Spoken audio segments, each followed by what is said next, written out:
To strengthen in lots of areas, as you say, and centre-back. What can you tell us there, Mark?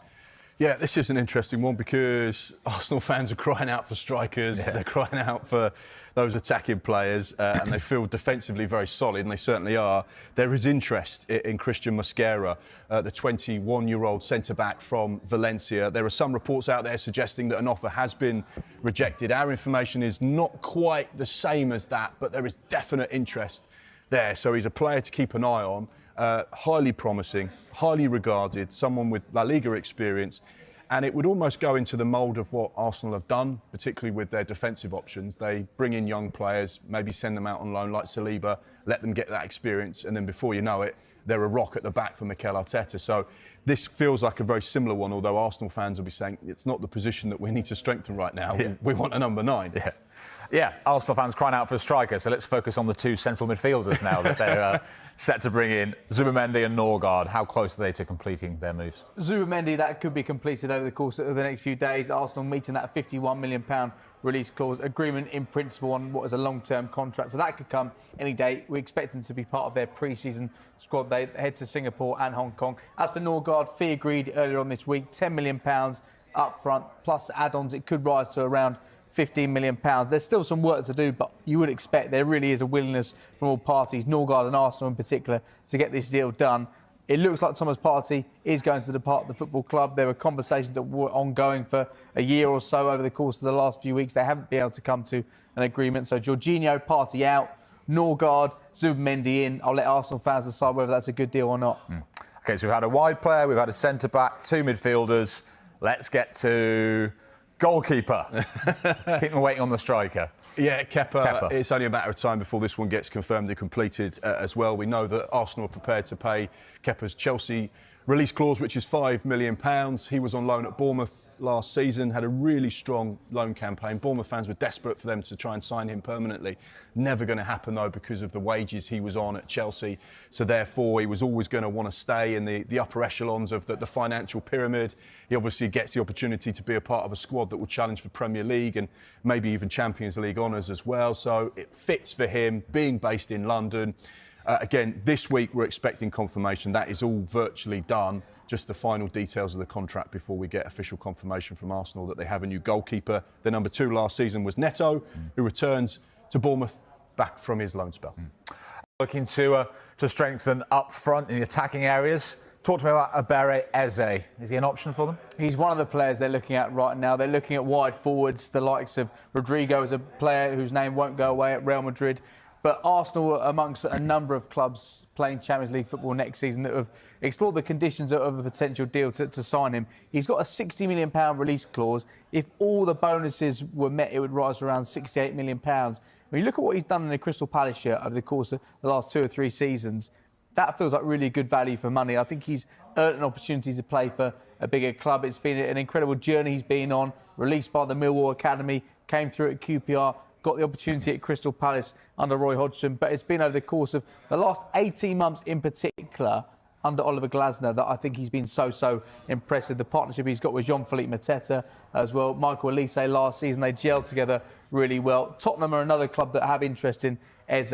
You can understand why Arsenal want to strengthen in the wide positions. I think Bukayo Saka has been incredible over the course of the last few seasons, but on the left-hand side, Gabriel Martinelli perhaps not offering what he did 2 seasons ago, and you can understand why they're looking to just build that competition, just improving every single area of the pitch, and you can understand why so many clubs want to sign this man this summer.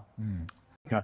It's clear that they do want to bring one in. It's clear that at the moment, Benjamin Sesko and Victor Gyökeres are 2 of the ones that they have been looking at, 2 of the ones that they have been discussing internally, and whether they're looking at Gyökeres as almost like the ready-made guy to come in his mid to late 20s, been in England once before, albeit in the Championship, and then scored all those goals for Sporting, or whether they look at Benjamin Sesko and think, you know what, early 20s, quite raw, but we've seen enough for him for us to believe that he's got a really, really high ceiling. So at the moment, it looks like a choice between those 2, but maybe Arsenal are playing a clever game there and all of the attention has been on these 2. Maybe there's another player that we haven't been talking about that Arsenal may be working on. But as far as we're aware, the information we're getting, it seems to be one of Sesko or Victor Gyökeres. And I can't stick my head out there. I mean,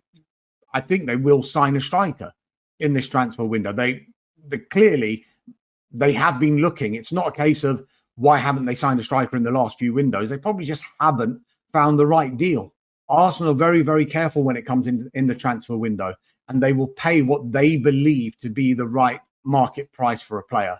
So if the deal doesn't work for them, they are always prepared to walk away. They won't pay over the odds. So hence why they'll probably just take their time, which they can do because we're still so early in this window. Dan, your thoughts on the Arsenal striker search? What's that meme from Titanic when she goes, the old lady? It's been 84 years. Feels a bit like that with the Arsenal striker search. What are your thoughts? Sesko, Gyökeres, one of those two? I mean, yeah, as Dharmesh says, they certainly seem to be the direction of travel. I mean, I think Arsenal would love Alexander Isak, for example, someone who we know can do it in the Premier League. But that's it, I'm out. Thought that might happen. But the good news is, Pete, they're just not going to be able to get him out of Newcastle. So, it looks like one of these players who perhaps, are both risks in their own way. As Dharmesh says, Gyökeres scored an enormous amount of goals for Sporting over the last couple of seasons and is in his prime. He's 27. He's got a bit of experience in English football, but you're never quite sure when you're buying a player from, say, the Portuguese league or perhaps the Netherlands, whether they're going to be able to adapt to the Premier League. And then Sesko, who's much more raw. I think he's 22, so there's a high ceiling there. But again, you're effectively bringing in a young player into a position where there's an incredible amount of expectation. If you're the centre forward for Arsenal, as Kai Havertz will testify, and you miss a big chance or you go a couple of games, without a goal, looking quiet, then there's a hell of a lot of scrutiny on you. So it's not an easy role to fill, but I do look at that and think Arsenal dropped the ball over the last couple of windows. I think I could make a pretty compelling case that the lack of a centre forward was the big reason they didn't go deeper in the Champions League and FA Cup and perhaps come closer to winning the Premier League or even winning the Premier League last season. There's a case, I think, that Arteta got too ultra focused on being defensively solid and hard to beat, and the club took their eye off this glaring hole in the squad that was eventually kind of filled mainly by two midfielders, Havertz and Moreno over the course of the season. Yeah, incredible situation. You talk about being defensively sound. I mean, they've got two of the best centre-backs there, Darms, haven't they, in Gabriel and Saliba. But Christian Mosquera, the latest player to be linked, a young centre-back from Valencia. What's your thoughts on this one? What's your take? What's the latest? Yeah, I mean, this one they're working on. They've been looking at this player actually for the last couple of years. So it's not just someone that's come in to Arsenal's thinking. Valencia central defender, right-sided central defender. He's got a year left on his contract, so Arsenal probably think they can get a good deal done here.